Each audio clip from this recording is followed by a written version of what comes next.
जब कोई किसी पे जबरदस्ती करता है तो उस पे क्या बीतती है। Halo sahabat, Assalamualaikum. Semoga sehat selalu dan senantiasa berbahagia. Terima kasih udah subscribe dan menyimak video-video SLMT TV. Semoga Tuhan Yang Maha Esa selalu memberikan rezeki yang berkah dan berlimpah ruah untuk sahabat semua. Nah, kali ini SLMT TV akan membawakan alur cerita film yang berjudul Bumi.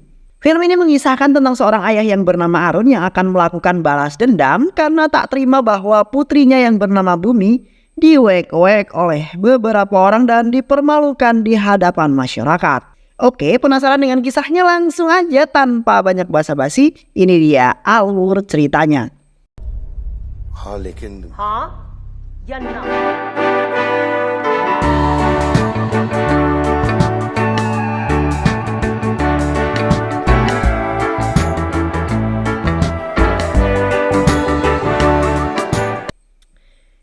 Di awal film kita akan diperlihatkan oleh seorang gadis cantik yang bernama Bumi.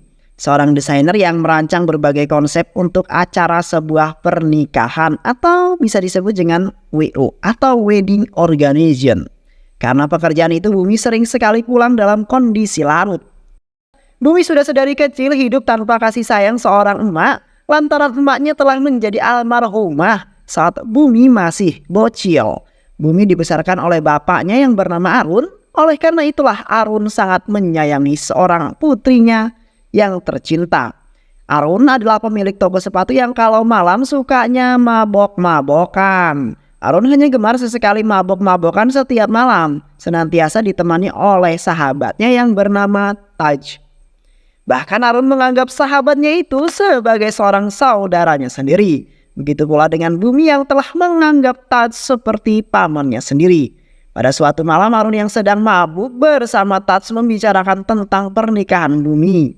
Arun mengatakan bahwa 1 bulan lagi putri kecilnya itu akan dinikahi oleh seorang pria yang bernama Niraj, yang berprofesi sebagai seorang dokter.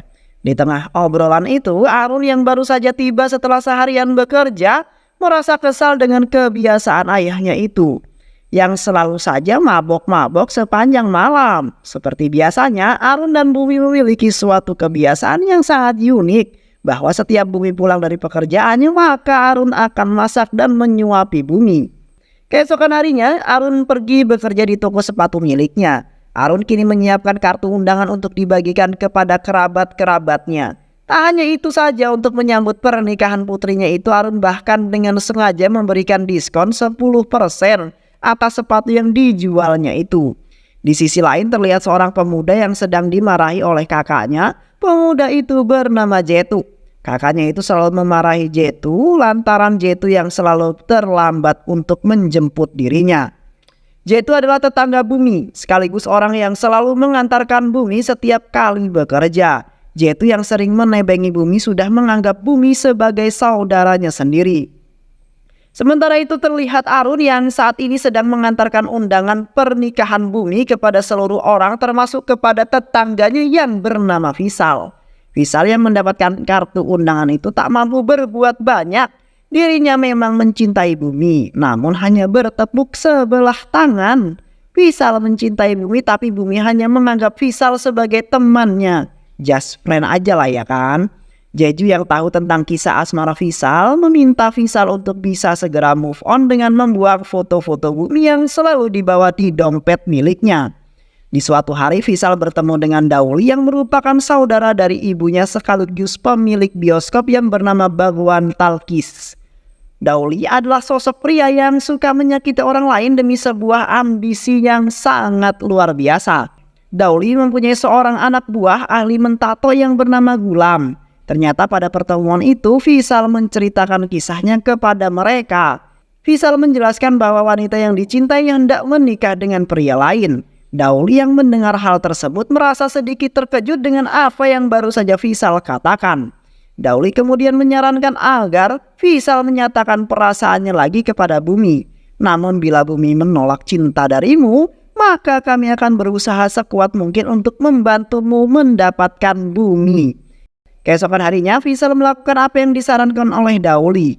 Visal pergi menemui Bumi dan tanpa banyak basa-basi menyampaikan perasaan cinta terdalamnya Kemudian Bumi yang mendengar hal tersebut kemudian justru marah kepada Visal karena dirinya sudah pernah mengatakan bahwa tidak mencintai Visal, apalagi sekarang Visal tahu bahwa Bumi hendak menikah. Walaupun hari H pernikahannya sudah dekat, Bumi masih saja mengurusi pekerjaannya. Bumi yang berada di kantor berniat untuk meminta diantarkan Nirja untuk pulang.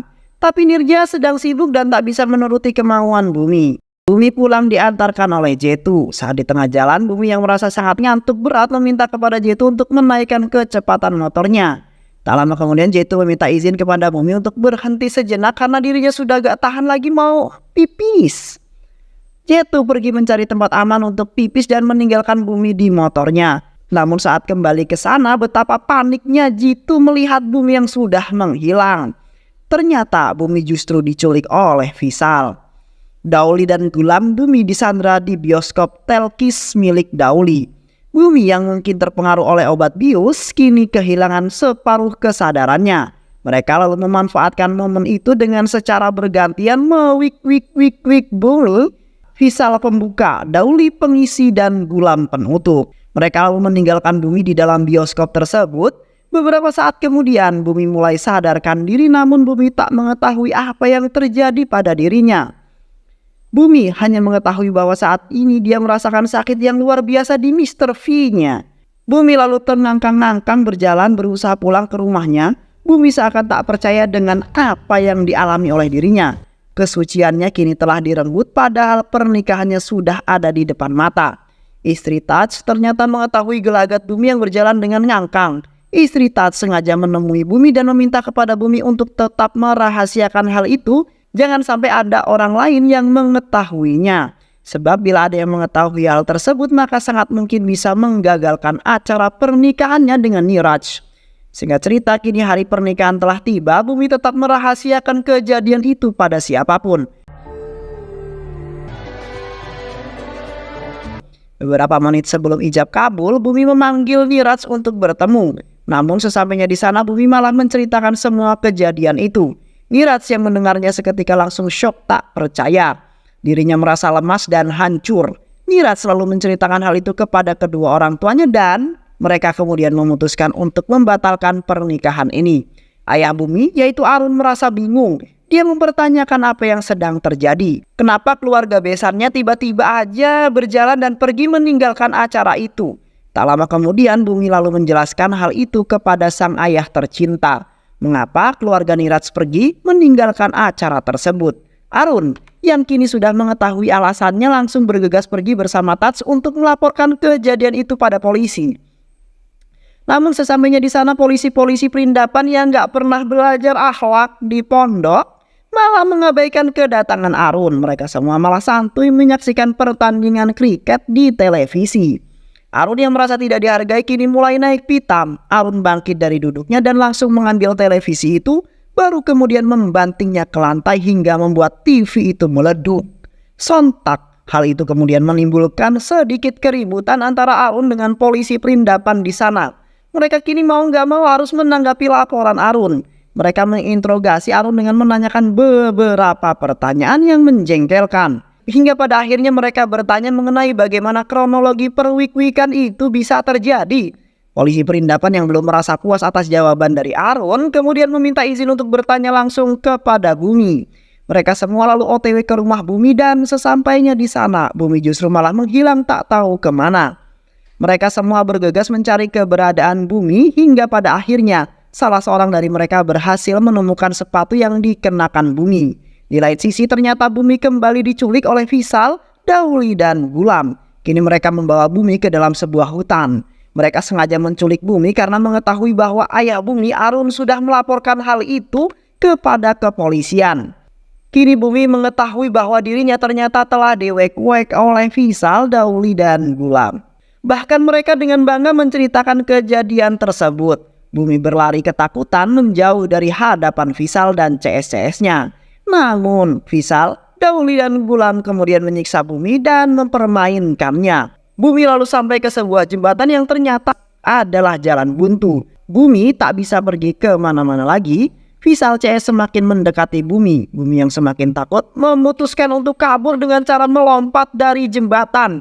Mereka yang melihat kenekatan Bumi dengan sigap berlari untuk menangkap Bumi. Bumi sebenarnya sudah berhasil melompat, namun Bulan berhasil menangkap rambutnya. Bulan menjambak rambutnya dengan kencang, tapi Dauli malah memotong rambut Bumi dan membiarkan jatuh ke dalam sungai. Dauli lalu menembakkan pistol ke arah Bumi dengan harapan peluru itu mampu menghabisi Bumi. Tapi Bumi berhasil selamat dan kini sedang dirawat di rumah sakit. Singkat cerita, Arun telah mengetahui keberadaan Bumi. Arun begitu sedih mengapa anaknya harus mengalami hal yang begitu kejam yang dilakukan oleh manusia-manusia yang tak beradab. Tak lama kemudian Bumi kini telah siuman. Bumi menceritakan semuanya kepada Arun tentang kejadian pemerkosaan itu dan siapa-siapa saja pelakunya. Di lain sisi, Fauli mendapat kabar bahwa Bumi masih hidup dan kini sedang dirawat di rumah sakit.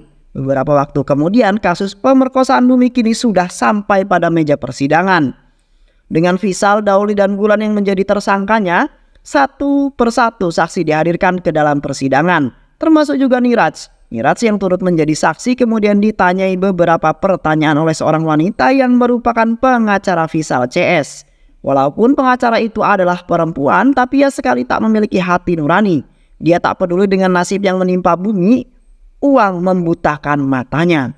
Uang membuat pengacara itu membela Visal CS sambil terus-menerus menyudutkan Bumi. Bahkan ketika pengacara itu mendengarkan kata-kata Bumi yang terbata-bata, pengacara itu semakin menekan Bumi. Dia kemudian memfitnah Bumi dengan dalih bahwa Bumi gugup karena dia sedang berbohong. Dia takut kebohongannya terungkap. Arun yang terus-menerus mendengarkan omongan kosong dari pengacara biadab itu kemudian bangkit. Dia meminta agar pengacara itu berhenti bicara. Arun kemudian menjelaskan bahwa Bumi tidaklah bersalah. Dia adalah korban pemerkosaan. Aku beruntung karena kebiadaban mereka ini setidaknya tidak membuat Bumi kehilangan nyawanya. Semua orang di sana mendengar hal itu kemudian menangis tak kuasa membendung air matanya. Mereka tak tega dengan Bumi yang sudah menjadi korban pemerkosaan justru malah dipermalukan dan difitnah oleh pengacara biadab tersebut. Pengacara yang mendengar hal itu pun terdiam karena merasa malu. Arun yang sudah lelah dan mentalnya yang tak sanggup lagi melihat Bumi dipermalukan, kemudian memilih untuk menyudahi saja kasus ini. Arun dengan kebesaran hatinya meminta Bumi untuk melipat tangan dan meminta maaf kepada Visal CS. Arun juga mengatakan bahwa dirinya akan segera mencabut kasus ini. Arun lalu meminta maaf sedalam-dalamnya kepada Bumi karena ia tak mampu memberikan keadilan bagi Bumi. Kini beberapa waktu telah berlalu. Arun dan Bumi menjalani kehidupan seperti biasanya, hanya saja tanpa sebuah senyuman di pipi mereka. Bumi yang lagi berjalan pulang ke rumahnya malah melihat nomor telepon terpampang di dinding luar rumahnya. Bumi yang melihat itu kemudian kesal dan mencoba menghapus coretan itu.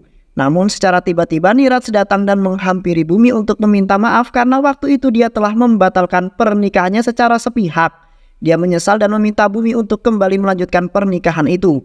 Namun Bumi mengatakan bahwa kini sudah terlambat, kau sudah banyak mempermalukan diriku. Aku yang sengaja menceritakan hal itu kepadamu karena aku yakin kau akan menerima diriku apa adanya. Namun kau justru mengkhianati perasaanku, kau menceritakan hal itu pada ibumu. Dan kini semua orang di sini sudah mengetahui hal tersebut. Tak lama kemudian para tetangga Bumi yang merasa bahwa nama kampungnya sudah tercemar akibat kasus yang menimpa Bumi berkumpul dan meminta kepada Pak Arun beserta Bumi untuk pergi dari kampung tersebut. Di malam harinya Arun yang tengah mabuk lalu melampiaskan kekesalannya itu dengan mengamuk dan menghancurkan mobil-mobil milik tetangganya. Arun kembali mengungkit bahwa dulu Bumi sempat menolong kalian, tapi sekarang kalian membalasnya dengan mengusir Bumi dari kampung ini. Semua tetangga yang menyaksikan kemarahan Arun hanya bisa terdiam meratapi diri mereka. Keesokan harinya beberapa perempuan datang untuk menemui Bumi. Ternyata mereka adalah kakaknya Jitu, ibunya Visal, istri Dauli dan anak perempuan Bulan. Kakaknya Jitu lalu memberikan sebuah HP kepada Bumi yang ternyata HP itu berisi tentang video pemerkosaan yang dilakukan Visal CS kepada dirinya. Bahkan di dalam video itu terlihat Jitu yang selalu mengantarnya bagikan petir yang menyambar di siang hari. Itulah perasaan Bumi setelah mengetahui bahwa Jitu ternyata juga ikut memperkaos dirinya. Padahal Jitu sudah Bumi anggap sebagai adiknya sendiri.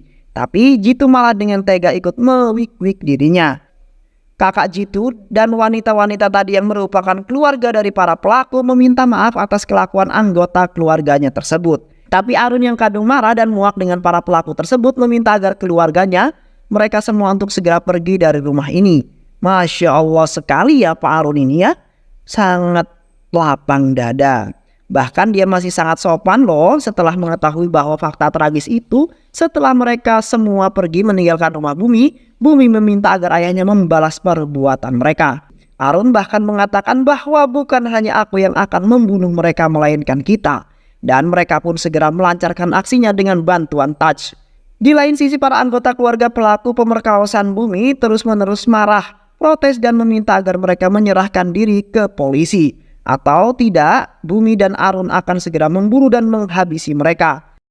Dan benar saja, Arun CS kemudian langsung melancarkan aksinya. Pertama-tama mereka menculik Jetu yang tengah melintas. Jetu pun terkejut karena melihat bahwa dirinya diculik oleh Arun dan Bumi. Jetu pura-pura polos dan tidak mengetahui apapun. Namun Arun sudah mengetahui semuanya. Jetulah yang menyuntikkan obat bius ke dalam manisan yang akan dimakan Bumi. Hingga pada malam itu Bumi mulai kelihatan mengantuk. Jetu pun sengaja pura-pura kebelet pipi sambil menunggu Bumi pingsan karena obat bius. Dan yang lebih biadabnya adalah Jetu justru memvideokan Bumi dan ikut mengwik-wik dirinya. Jetu yang mendengar semua hanya bisa menangis sambil memohon ampun kepada Arun. Namun Arun menjelaskan bahwa hukum tidak akan bisa menyentuh anak di bawah umur. Oleh karena itu aku akan terus-menerus menyiksamu secara perlahan hingga waktunya tiba saat kau genap berusia 18 tahun. Dan jika saat itu tiba, aku akan memberikan kematian yang tragis sebagai kado spesial ulang tahunmu. Jetu yang mendengar hal itu langsung sangat ketakutan dan menangis sejadi-jadinya. Kini target kedua mereka adalah Visal. Arun terus-menerus mengawasi Visal kemanapun dia pergi, hingga membuat Visal terkencing-kencing di celana. Visal kemudian meminta bantuan Dauli. Mereka lalu pergi untuk menemui Arun dan Bumi, dan sesampainya di sana Dauli mewakili Visal untuk meminta maaf dan mengatakan bahwa Visal siap menikahi Bumi. Arun yang mendengar itu kemudian emosi dan langsung menghajar Dauli. Beruntung polisi segera datang dan mengamankan Arun.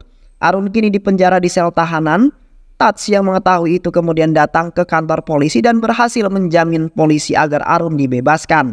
Polisi sempat menunjukkan foto Jetu dan bertanya soal keberadaan Jetu kepada mereka. Karena beberapa hari ini Jetu dikabarkan hilang. Kini adalah tepat di mana Jetu akan berulang tahun. Jetu kemudian dibawa ke Baguan Talkis. Arun membawakan kue ulang tahun dan sebuah pisau. Dia meminta Jetu untuk memotong kue itu dengan menggunakan pisau yang sudah diberikan. Jetu yang terus-menerus ketakutan tidak mau memotong kue itu, tapi Arun terus-menerus memaksanya dan Jetu ketakutan malah memotong lehernya sendiri. Keesokan harinya polisi berhasil menemukan jasad Jetu. Ayah Jetu yang melihat jasad anak itu hanya bisa menangisi kematian anaknya. Di tempat lain, Gulam yang sedang ada di markasnya didatangi oleh Arun. Arun yang mengetahui bahwa Gulan adalah seorang ahli tato.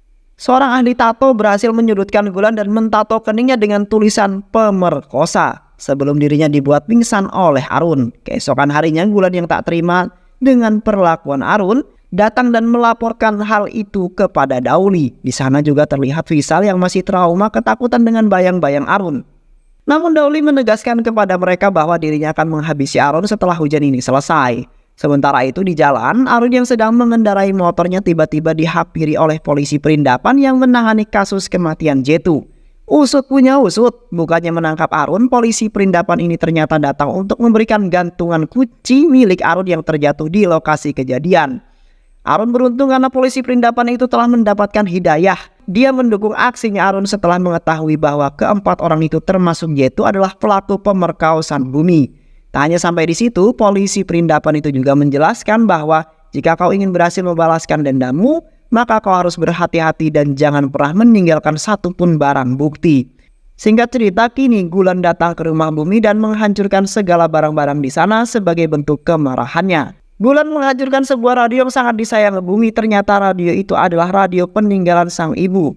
Gulan lalu menyerang Bumi hingga terjatuh. Beruntung Tats datang bersama para tetangga Bumi dan berhasil menyelamatkannya. Gulan lalu memutuskan untuk kabur dari sana. Tats dan tetangga-tetangga Bumi tak rela jika Gulan kabur, oleh karena itu mereka mengejarnya. Namun, Gulan yang berhasil membenturkan kepala Tats ke tiang listrik membuat Tats harus dilarikan ke rumah sakit dan tak lama kemudian Tats tewas berada di sisi Tuhan Yang Maha Esa. Arun yang melihat sahabatnya tewas kini bertekad untuk tidak mengancam mereka lagi. Arun akan benar-benar menghabisi mereka semua kali ini. Keesokan harinya Arun langsung pergi menemui Gulan dengan membawa sebuah gadah. Ia menghajar Gulan dengan beringas hingga saat Gulan berada dalam kondisi yang tak berdaya alias sekarat. Arun menggeret Gulan ke rel kereta api dan Arun membiarkan Gulan digiling kereta api. Visal yang mendengar kabar kematian Gulan kini membuatnya semakin takut. Dia memutuskan untuk pergi jauh dari kampung itu dengan menaiki sebuah bis. Namun saat di tengah perjalanan Arun dan Bumi menghentikannya. Mereka meminta kepada semua penumpang untuk segera turun dari bis itu dan hanya menyisakan Visal seorang. Visal yang ketakutan sudah meminta ampun kepada Arun, namun Arun justru menjedot-jedotkan kepala Visal ke tiang yang ada di dalam bus itu, lalu menyodorkan pisau kepada Visal dan meminta Visal untuk memilih. Gunakan pisau ini untuk memotong lehermu atau justru memotong titikmu. Mana yang akan kau pilih? Visal yang sedang dalam ketakutan jelas saja menolak permintaan Arun. Namun Arun membentaknya dan memaksa untuk kembali memilih. Potong leher atau potong titikmu. Dan pada akhirnya Visal lebih memilih untuk memotong titiknya sendiri. Arun dan Bumi kemudian mengendarai mobil itu untuk menemui Dauli. Tapi di perjalanan Dauli yang sudah terlebih dahulu menunggu Arun bersama anak buahnya terlihat Visal yang sudah mati terbujur kaku. Arun dan Bumi keluar dari bus itu dan langsung dihajar oleh anak buah Dauli. Arun menghajar satu persatu anak buah Dauli. Namun Dauli berhasil melumpuhkan Arun dengan menusukkan sebuah besi ke perut Arun. Arun kini dalam kondisi sekarat. Bumi syok melihat Arun tak berdaya. Dan Dauli yang melihat Arun sedang tak berdaya dengan pede menghina dan mengancam Arun. Dauli berkata bahwa dia akan kembali melecehkan Bumi. Kini Dauli mulai melepaskan selendang Bumi. Arun yang melihat anaknya kembali dipermalukan dan akan dilecehkan berusaha bangkit dan mencabut besi yang menancap di perutnya. Arun telah berhasil bangkit. Arun telah mengamuk dan menghajar anak buah Dauli satu demi satu. Hingga pada akhirnya Arun yang terlihat akan tersungkur di hadapan Dauli, mak didugo mak disangko. Arun malah menusukkan besi itu ke kaki Dauli. Dauli lalu berlari kesakitan dan di tengah-tengah kerumunan para wanita yang sedang melakukan ritual perayaan, Dauli masuk ke dalam kuil. Arun yang berhasil menemukan tanpa basa-basi lagi langsung menghajarnya. Arun mematahkan kaki dan lengan Dauli. Kini Arun tengah menjambak rambut Dauli dan terus mengarahkannya ke jurang kuil yang di bawahnya terdapat sebuah kolam. Dauli meminta maaf agar dia tidak dibunuh, tapi Arun mengatakan bahwa Pemerkaos harus mati dengan cara yang mengenaskan. Kini Arun yang masih menjambaknya berhasil menggiring Dauli ke ujung kuil. Dauli pun jatuh ke dalam jurang kuil dan tenggelam di air kolam tersebut sambil disaksikan para wanita yang melakukan puja di sana. Arun lalu memeluk Bumi dan film pun berakhir.